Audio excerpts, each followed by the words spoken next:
₹10 ಮಾಡ್ತಾ ಇದ್ವಿ. ಯಾರು ಕೊಂಡ್ಕೊಳ್ಳುವಂತ ಪುಣ್ಯಾತ್ಮರಿದ್ರೆ ಬೇಗ ಬಂದು ಕೊಂಡ್ಕೊಂಡ್ಬಿಡಿ. ಹಾಗಂದ ತಕ್ಷಣ ಆ ಅಶ್ವತ್ಥಕಟ್ಟೆ ಸುತ್ತ ನಿಂತಿರ್ತಕ್ಕಂಥ ಜನಗಳು ನೋಡೋದು, ಈಕೆನು ಗೌರಿ ದೇವಿಯೋ, ಆದಿಲಕ್ಷ್ಮಿಯೋ, ಸರಸ್ವತಿಯೋ, ಯಾರಪ್ಪ ಈಕೆ?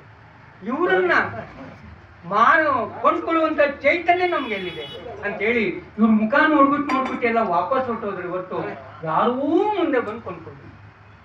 ಆ ವೇಳೆಗೆ ಆ ಪಟ್ಟಣದಲ್ಲಿ ಒಬ್ಬರು ರಾಮಾಯಣ ಶಾಸ್ತ್ರಿಗಳು ಅಂತಕ್ಕಂಥ ಪುರೋಹಿತರು, ಬ್ರಾಹ್ಮಣರು ಹಾಗೂ ಪುರೋಹಿತರು ಆಗಿರುವಂತ ಇವರು ಹೀಗೆ ಶ್ರಾವಣ ಶನಿವಾರ ಆ ದಿನ ಒಬ್ಬರು ಪುಣ್ಯಾತ್ಮರು ಮನೆಯಲ್ಲಿ ಕಥೆ ಮಾಡಿಸ್ಬಿಟ್ಟು ನವಗ್ರಹ ದಾನ ಎಲ್ಲ ಇಟ್ಟಿದ್ರು.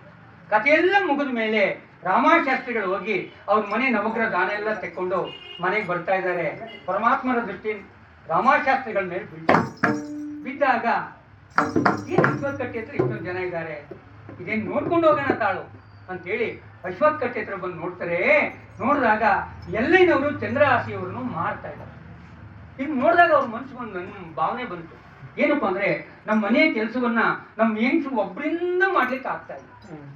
ಈ ಅಮ್ಮನ ಕೊಂಡ್ಕೊಂಡ್ಬಿಟ್ರೆ ಬಹುಶಃ ಮನೆ ಕೆಲಸದಲ್ಲಿ ನಮ್ಮ ಹೆಂಗಸರಿಗೆ ಅನುಕೂಲವಾಗುತ್ತೆ ಅಂತೇಳಿ, ಅಪ್ಪ ಎಷ್ಟು ರೂಪಾಯಿ ಮಾಡ್ತಾ ಇದ್ದೀರಪ್ಪ ಅಂತ ಮತ್ತೊಮ್ಮೆ ಕೇಳಿದ್ರು. ₹10 ಮಾಡ್ತಾ ಇದ್ದೇನೆ, ನನ್ನ ಹತ್ರ ಹಣ ಎಷ್ಟಿದೆ ನೋಡ್ತೀನಿ ತಾಳಿ ಅಂತೇಳಿ ನೋಡಿದಾಗ ವಿಧಿವಶಾತ್ ಪರಮಾತ್ಮರ ಮಹಿಮೆಯಿಂದ ಆ ವೇಳೆಯಲ್ಲಿ ಅವ್ರ ಹತ್ರ ಇದ್ದಂತ ಹಣ ₹3. ನನ್ನ ಹತ್ರ ₹3 ಇದೆ ನೋಡಿ ಸ್ವಾಮಿ, ಕೊಡೋದಾದ್ರೆ ಕೊಡಿ.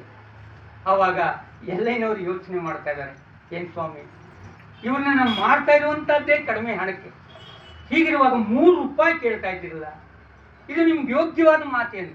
ಯಾಕಪ್ಪ ಕೋಪ ಮಾಡ್ಕೊಂಡ್ರೆ? ನನ್ನ ಹತ್ರ ಇರುವಂತದ್ದು ಇಷ್ಟ ಹಣ, ನಿನ್ ಪ್ರೀತಿ ಇದ್ರೆ ಕೊಡಪ್ಪ, ಇಲ್ಲ ಅಂದ್ರೆ ನನ್ನ ಮನೆ ನಾನು ಹೋಗ್ತೇನೆ.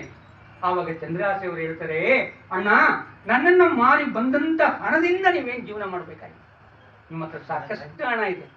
ಹೀಗಿರುವಾಗ ಅವರು ₹10 ಕೊಟ್ಟರು ನನಗೆ ಅನ್ನ ಹಾಕೋ ಋಣ ತೀರುತ್ತೆ, ₹3 ಕೊಟ್ಟರು ನನಗೆ ಅನ್ನ ಹಾಕೋ ಋಣ ತೀರುತ್ತೆ.